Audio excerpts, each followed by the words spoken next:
Yaps. It's in the name.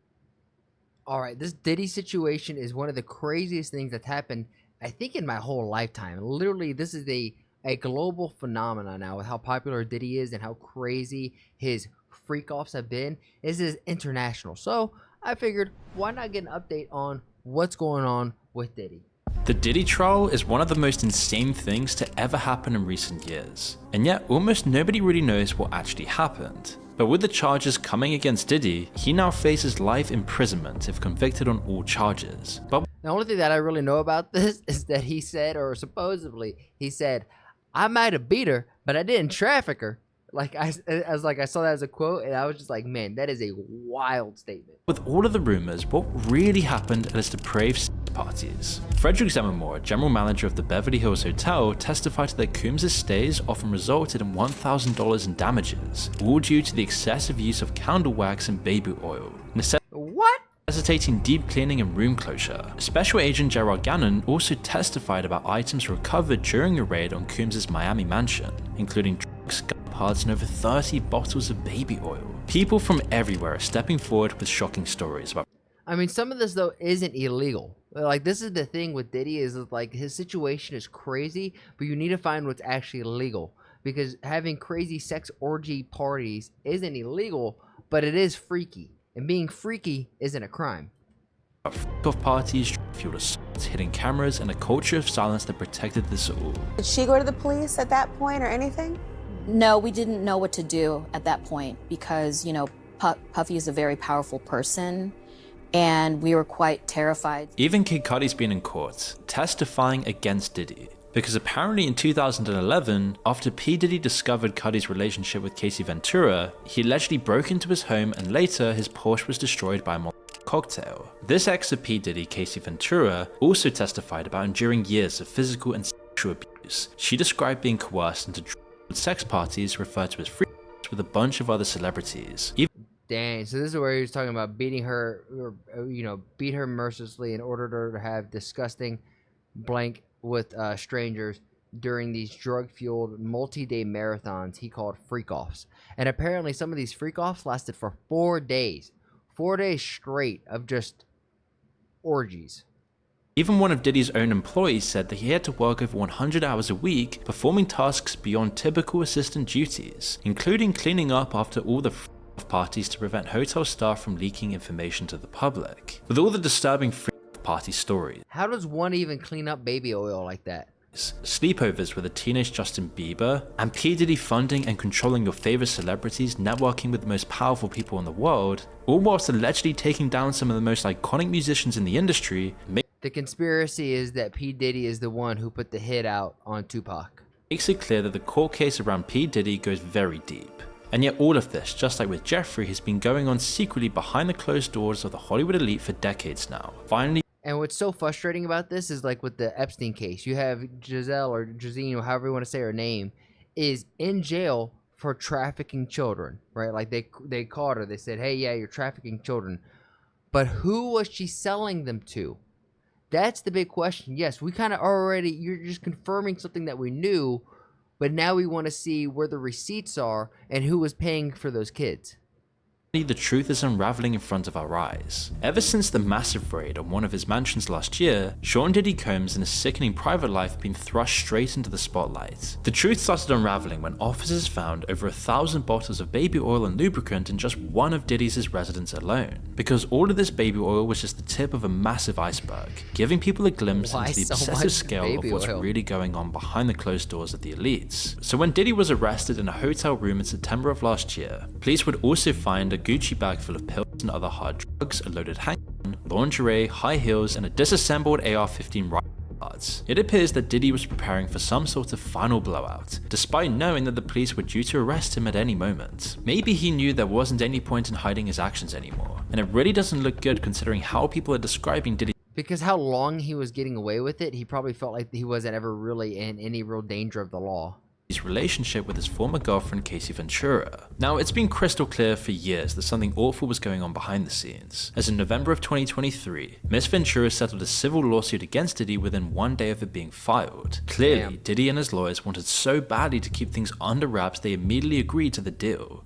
She wrote a book. They broke up. She wrote a book, and it was so damning that he sued her for an absorbent amount of, or yeah. From the trial, we've recently learned that this brief period of silence cost Diddy $20 million, and it obviously hasn't stopped a whole slew of testimony from coming out in his criminal trial though. One piece of evidence, which was recently released to the public, shows Diddy physically using Ventura outside of a hotel room. He assaults her, kicking her, and dragging her along the ground. He then later appears to throw glass at her, which shatters onto the hotel floor. This is just one awful act in what the prosecution is alleging was a long relationship defined by abusive control. However, the state isn't investigating their relationship. Instead, they're trying to prove that Diddy was the mastermind behind a much bigger, larger criminal organization, one that connected all of the elites across America. And people are spreading accusations everywhere online about all the famous people involved with his parties, as other people connected to Diddy's music empire have described. Well, Usher like got off social media. Usher kind of went MIA for a little while. Like it was super sus. The same things and corroborated the allegations about his relationship with Miss Ventura. One singer who worked with Diddy said that Ventura tried but failed to hide the abuse with sunglasses and makeup. Diddy's former personal assistant told the court about how he controlled her with money, keeping her close by completely managing every aspect of her finances, all the way down to her personal living expenses. His relationship of control with Miss Ventura mirrors the picture that the prosecution will be painting of Diddy's business empire. To prove the right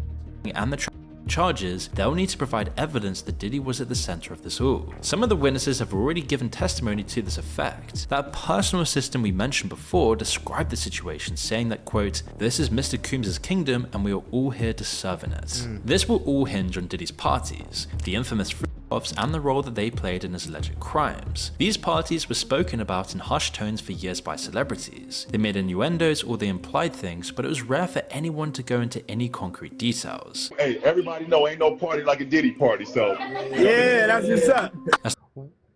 What do you mean by that? As the trial has gone on though, we've already learned a lot recently.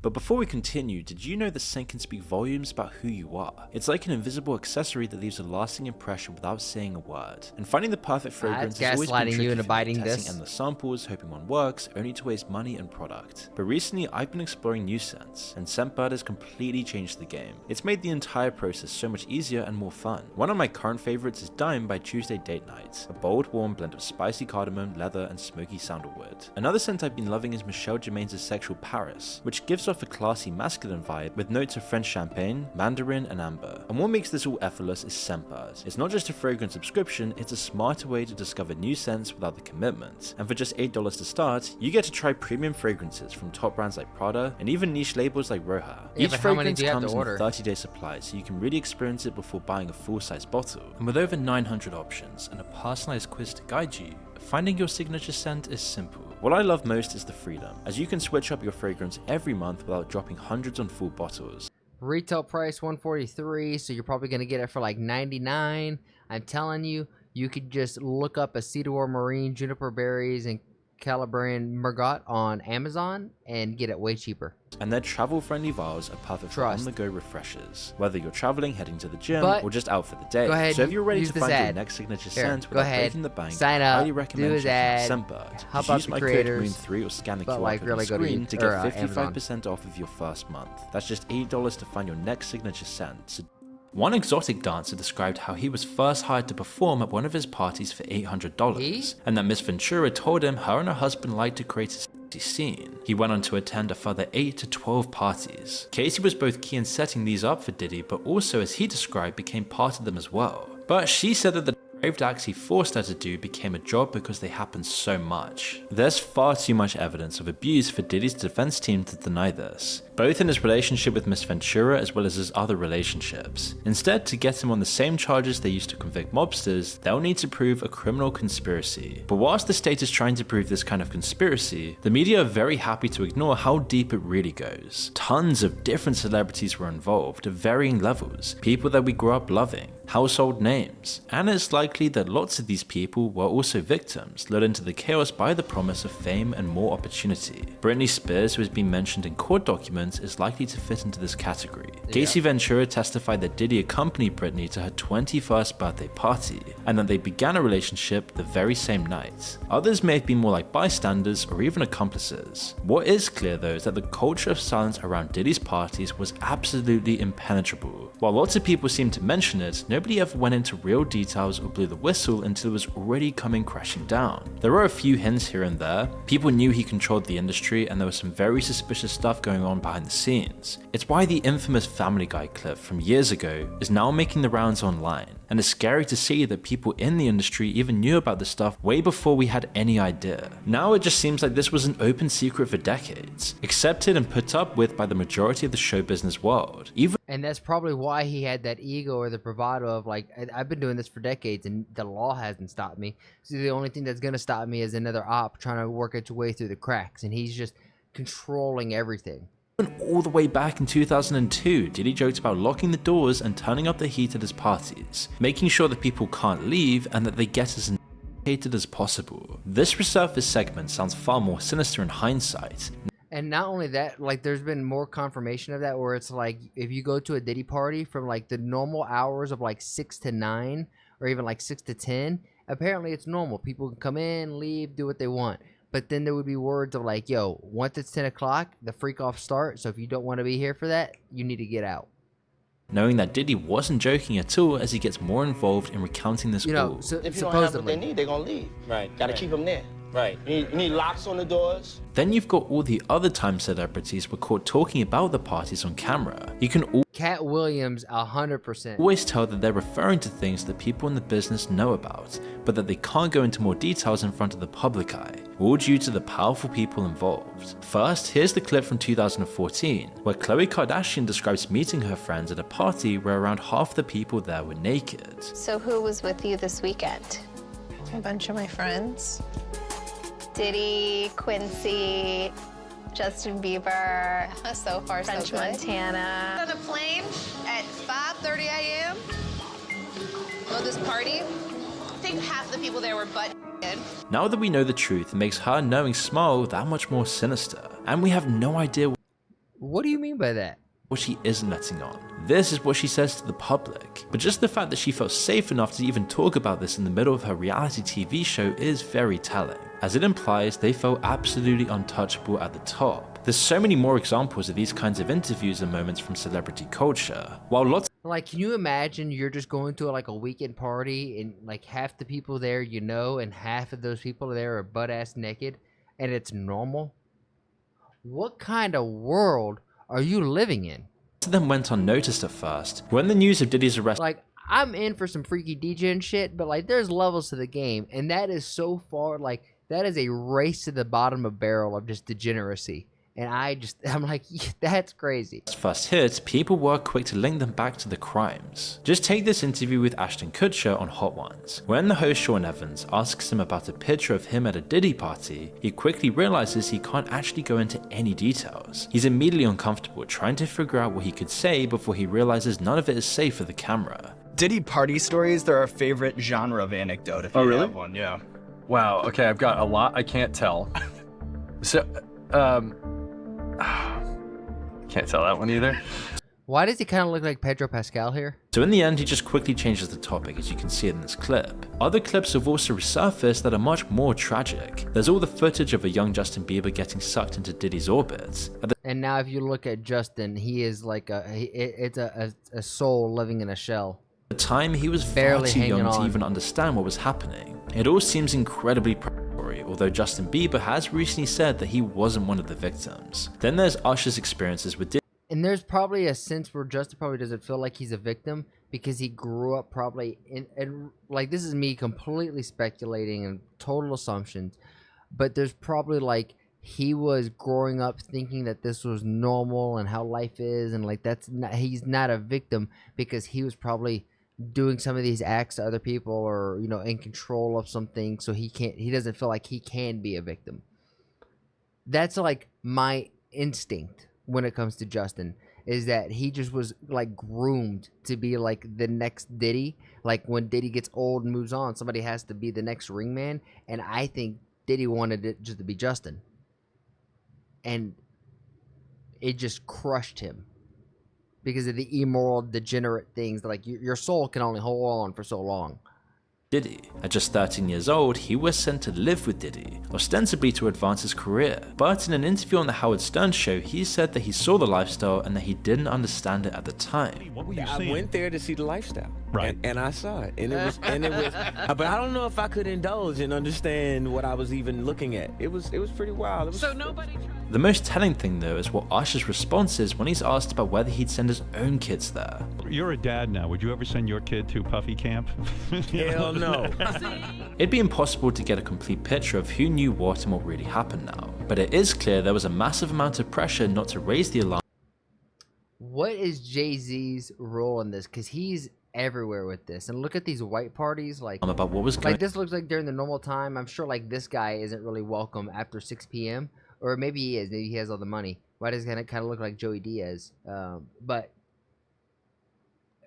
like this is just like we watch movies about the craziness of what we imagine these parties are, and it seems like there is some truth to the madness, which is the scariest thing going on behind the scenes of the elites. If the story had broken in a less controlled way, who knows who might have been implicated. There are at least some people trying to warn the world though. Both 50 Cent and Eminem have spoken about their feuds with Diddy and implied very sinister things were happening at his parties. Eminem hit Diddy with one of the coldest lines of his career. Then he went so far as to imply that Diddy was the one who actually ordered Tupac and Biggie's deaths. As the trial unfolds, we're sure to learn a whole lot more about what really happened behind the scenes, but also a lot of this is covered up, and as it's a federal issue, we can't see what's actually happening inside the court.